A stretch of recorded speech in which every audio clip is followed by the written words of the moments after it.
Nah, yang mana? Coba buka. Yang mana? Ini apa ini? Ini apa coba? Ini apa nih? A? Alif. Ini. Ini titik 2. Ta. Ta besar suaranya. Ba yang mana ba? Ini ba. Ba. Coba bilang, coba ikuti Nabi. Alif, ba, ta, sa. Ya. Ini ba juga? Mana lain? Kasa belajar apa? Belajar Al-Qur'an. Belajar Iqra untuk bisa baca Al-Qur'an ya. Ya. Iya. Nek, coba sambung Abi baca boleh? Boleh. Coba. Bismillahirrahmanirrahim. Coba sambung dulu. Nah, Abi ceramah sedikit ya. Ya. Kan saya dengar aja ya. Ya sayang ya. Ya. Assalamualaikum warahmatullahi wabarakatuh. Alhamdulillahilladzi anzalal Qur'an hudan linnasi wa bayyinatin minal huda wal furqan. Wassalatu wassalamu ala sayyidina Muhammadin asyrafil anam wa ala alihi wa sahbihi dzawil kiram, amma ba'd. Pada pertemuan kali ini kita akan menguraikan sedikit tentang Al-Qur'an. Nanti akan kita tayangkan video-video murajaah para santri kami menghafal Al-Qur'an, keseharian mereka dalam menghafal Al-Qur'an, membaca Al-Qur'an dan mempelajari Al-Qur'an. Kenapa Al-Qur'an itu sangat penting untuk dipelajari? Karena Al-Qur'an adalah mukjizat terbesar yang pernah diturunkan oleh Allah kepada Nabi Khatimun Nabiyyin, yaitu Nabi saya, Nabi Anda dan Nabi kita semua. Siapa beliau? Nabi Muhammad sallallahu alaihi wasallam. Kita harus memberikan pelajaran Al-Qur'an kepada anak seusia dini dikarenakan mereka akan sering bermuadhabah dengan Al-Qur'an. Kalau dari sekarang kita arahkan mereka untuk mengenal Al-Qur'an. Nah, mau tempat Umi ya? Cium Abi. Cium Abi. Nah, bawa yang bagus begini. Nah, dah.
Bismillahirrahmanirrahim.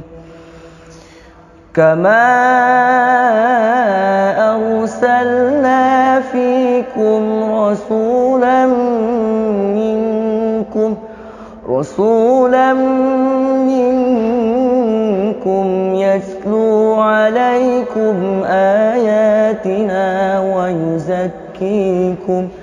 ويزكيكم ويعلمكم الكتاب والحكمة ويعلمكم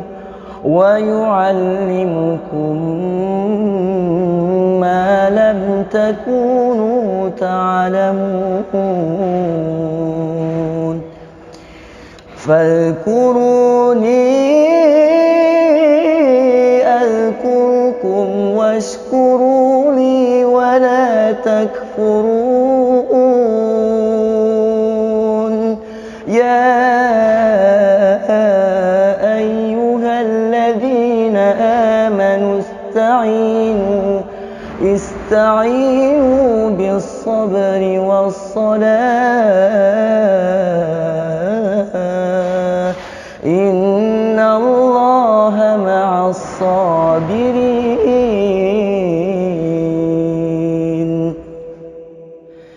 ولا تقولوا لمن يقتل في سبيل الله أموات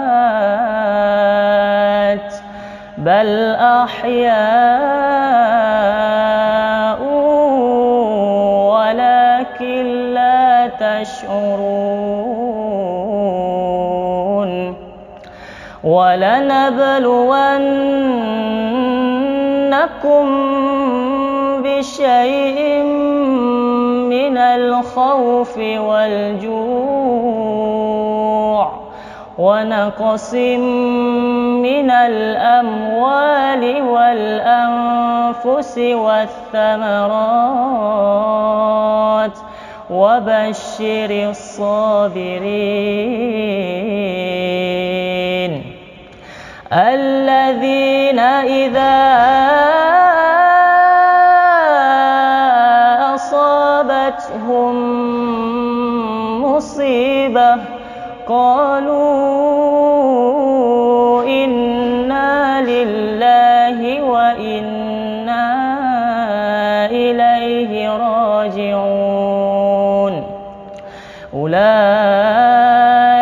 عليهم صلوات من ربهم ورحمة وأولئك هم المهتدون إن الصفا والمروة من شعائر الله فمن حج البيت أو اعتمر فلا جناح عليه أن يطوف بهما ومن تطوع خيرا فإن الله شاكر عليم إن الذين يكتمون ما أنزلنا من البينات والهدى من بعد ما بيناه للناس في الكتاب أولئك يلعنهم الله ويلعنهم اللاعنون إلا الذين تابوا وأصلحوا وبينوا فأولئك أتوب عليهم وأنا التواب الرحيم إن الذين كفروا وماتوا وهم كفار أولئك عليهم لعنة الله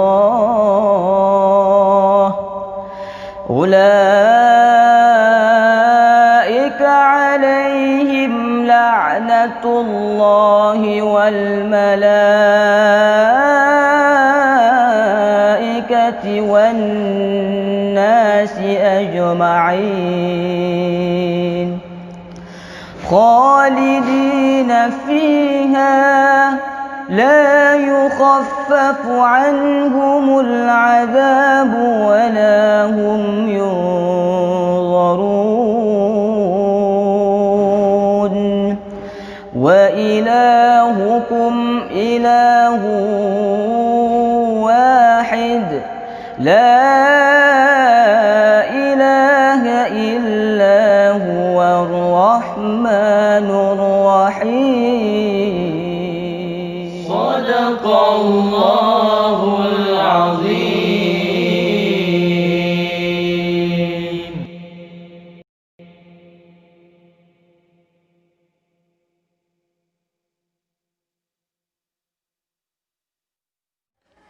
Al-Quran itu sangat penting untuk dipelajari. Kenapa demikian? Karena Rasul berpesan dalam sebuah hadis yang diriwayatkan oleh Imam Al-Bukhari, khairukum man ta'allamal Qur'an wa 'allamahu. Sebaik-baik kamu adalah orang yang mau mempelajari Al-Quran dan mengajarkannya. Baik itu mengajarkan Al-Quran, mengajarkan tajwid, mengajarkan tafsir, mengajarkan makna Al-Quran. Orang-orang yang bermuadhabah, yang kebiasaannya mempelajari Al-Quran, mendalami tentang makna Al-Quran, mentadabburil Al-Quran, mereka adalah orang-orang yang paling baik yang disebutkan oleh Nabi dalam hadisnya, khairukum man ta'allamal Qur'an wa 'allamahu. Yang selanjutnya, Al-Quran ini bila kita membaca dan menghafalkannya, Al-Quran itu menjadi sahabat dalam kehidupan kita masa di dunia. Maka dalam sebuah hadis Nabi, Al-Quran itu disampaikan oleh Nabi yang bahwasanya Al-Quran itu akan datang di yaumil qiyamah untuk menjemput para sahabatnya. Bila kita sering dengan Al-Quran, insya Allah Al-Quran akan datang untuk menyelamatkan kita dari huru-hara kiamat. Yang selanjutnya, Al-Quran pula menjamin kepada orang yang menghafal Al-Quran, yang menghafalkannya, akan diberikan hak oleh Allah Ta'ala untuk membawa 10 anggota keluarganya untuk bisa masuk dalam surganya Allah. Kenapa? Karena berkat dan mukjizatnya Al-Quran. Hamba Allah, kalau berbicara tentang Al-Quran, sangat banyak sejarah-sejarah yang membuka mata kita. Bagaimana Islamnya Sayyidina Umar, bagaimana menetesnya air mata Raja Najasyi, yang semuanya itu karena Al-Quran.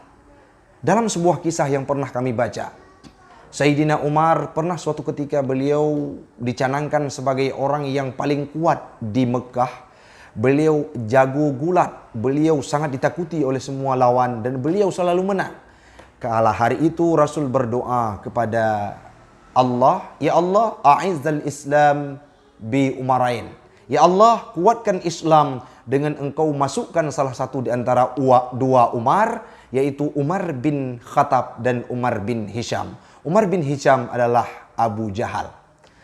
Kehendak Allah Ta'ala pada hari tersebut, di mana Nabi berdoa, ya Allah masukkan 2 Umar.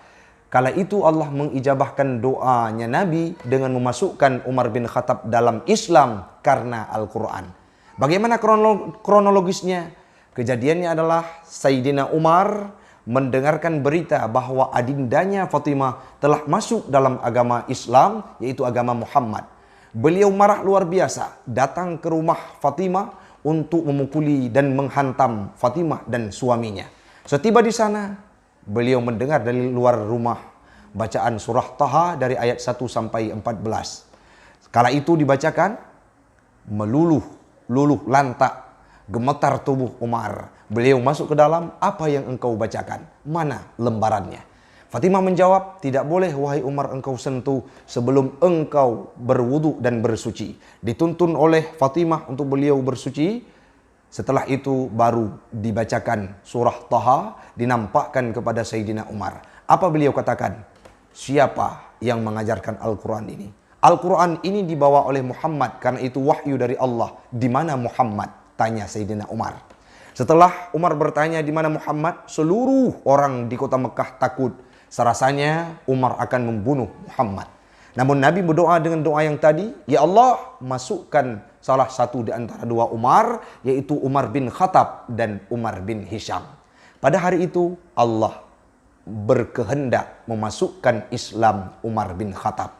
Megah Islam karena Umar masuk dalam Islam berkat lantunan ayat suci Al-Quran, yaitu surah Taha.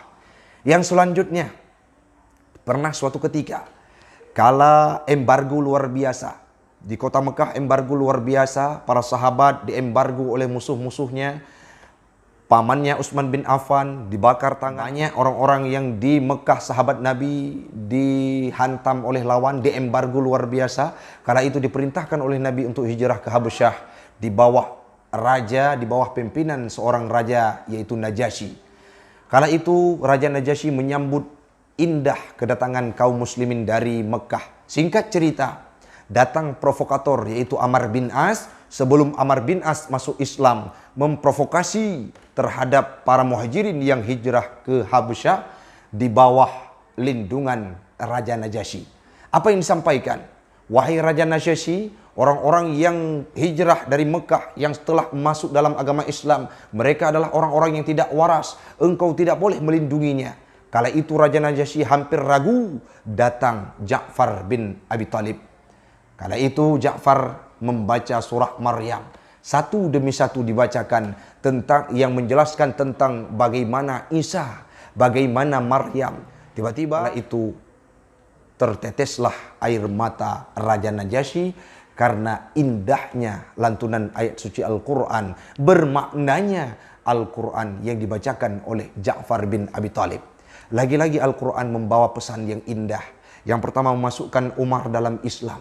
Yang kedua, Al-Quran mampu meluluh lantakkan hati Raja Najasyi, hamba Allah.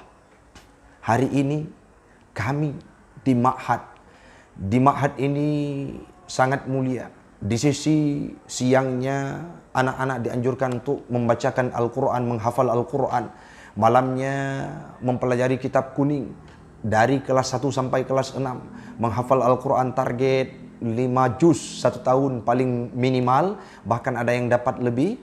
Yang paling membuat hati kami terharu, kadangkala menjelang malam tahajud, mereka membasuhkan tubuhnya. Kala ditanyakan kenapa anak tidak bisa tidur, Ustadz, Abi, saya ingin membaca Al-Quran karena ibunda berpesan, kamu harus khatam Al-Quran 30 juz di tempat yang mulia ini. Mereka baca Al-Quran dengan sedu sedan. Mereka baca Al-Quran dengan begitu lantunnya, dengan ikhlasnya, tidak mengharap imbalan apapun dari manusia, kecuali hanya nikmat dan rahmat dari Allah Subhanahu wa Ta'ala. Nanti akan kita sampaikan, akan kita publikasikan, akan kita tayangkan bagaimana kalau mereka murajaah hafalannya setiap hari di ma'had kami. Yang perlu kita sampaikan adalah para sahabat Nabi adalah penghafal Al-Quran. Ada Ali bin Abi Thalib, Imam Ali bin Abi Thalib, yang Nabi pernah berpesan, aku adalah gudangnya ilmu, wa Ali babuha. Ali merupakan pintunya ilmu. Yang selanjutnya ada Zaid bin Sabit, yang juru tulis Nabi, juru bahasa Nabi, yang mampu mempelajari bahasa Yahudi dalam durasi waktu setengah bulan, nisfus syuhur, setengah bulan, yaitu 15 hari, mampu mempelajari bahasa Yahudi sedalam-dalamnya. Zaid bin Sabit hafal Al-Quran. Ada Abu Bakar, ada perempuan istri Nabi, Hafsah, menghafal Al-Quran. Sangat banyak para sahabat yang menghafal Al-Quran, karena Al-Quran merupakan kalam Allah yang mampu membawa ketenangan dalam kehidupan mereka. Imam Bukhari, matanya buta kala kecil. Imam Al-Bukhari mampu menghafal Al-Quran. Dilihat oleh gurunya dalam kondisi mata buta, beliau mendengar bacaan dari kawannya, dari gurunya, mentasmi gurunya. Tiba-tiba beliau mampu mengkhatamkan Al-Quran luar biasa, diberikan apresiasi oleh gurunya. Gurunya memanggil Imam Bukhari, ya wahai Ananda, wahai anakku, wahai muridku, engkau sudah khatam menghafal Al-Quran dalam kondisi kekurangan ini, engkau akan menjadi ulama ternama nantinya, engkau hafal hadis sebanyak-banyaknya. Kehendak Allah Ta'ala, beliau mampu menguasai hadis dan menjadi ulama terkemuka di bidang hadis yang kita pakai riwayat beliau hari ini. Beliau kala kecil buta, tapi karena berkat Al-Quran, beliau sembuh kala dewasa karena membaca dan menghafal Al-Quran. Sangat banyak Syekh Misyari Rashid yang menghafal Al-Quran. Kala ditanyakan oleh gurunya, "Wahai Misyari, bagaimana engkau jawab pertanyaan Allah di yaumil qiyamah nantinya?" Kala ditanyakan oleh Allah, "Wahai Misyari, engkau punya suara yang sangat bagus, tapi engkau pergunakan bukan untuk melantunkan kalamullah." Kala itu tersentak batin Syekh Misyari Rashid menghafal Al-Quran karena kalimat pertanyaan yang diajukan oleh gurunya luar biasa, sehingga beliau menjadi imam ternama dunia dan kita ketahui bersama. Sangat banyak mukjizat yang diberikan oleh Al-Quran. Bahkan ada satu orang dari murid kami yang kami jumpai. Kala ditanyakan, "Nek, bagaimana kondisi kehidupan Aki?" "Saya lagi susah, Ustadz. Saya lagi gundah." "Bagaimana engkau cara menyikapi dan menghilangkan perasaan gundah tersebut?" Ia menjawab, "Saya wudhu, Ustaz. Saya ambil Al-Quran dan membacakan surah Kahfi sampai tamat. Setelah itu, beban yang ada dalam kehidupanku hilang. Ketenangan hatiku terdapat pada kalimatnya." Maka hari ini hamba Allah, mari kita budayakan kepada anak-anak kita untuk mempelajari Al-Quran, untuk mengajarkan Al-Quran, memahami maknanya, memberikan pesan kepada anak-anak kita bahwa begitu penting kita mempelajari Al-Quran. Khairukum man ta'allamal Quran wa 'allamahu. Semoga kita akan menjadi hamilul Quran yang akan diberikan tempat oleh Allah di yaumil qiyamah dalam syurganya Allah, dan Al-Quran akan menjemput kita sebagai sahabatnya. Amin. Amin ya rabbal alamin. Hasbunallah. Wassalamualaikum warahmatullahi wabarakatuh.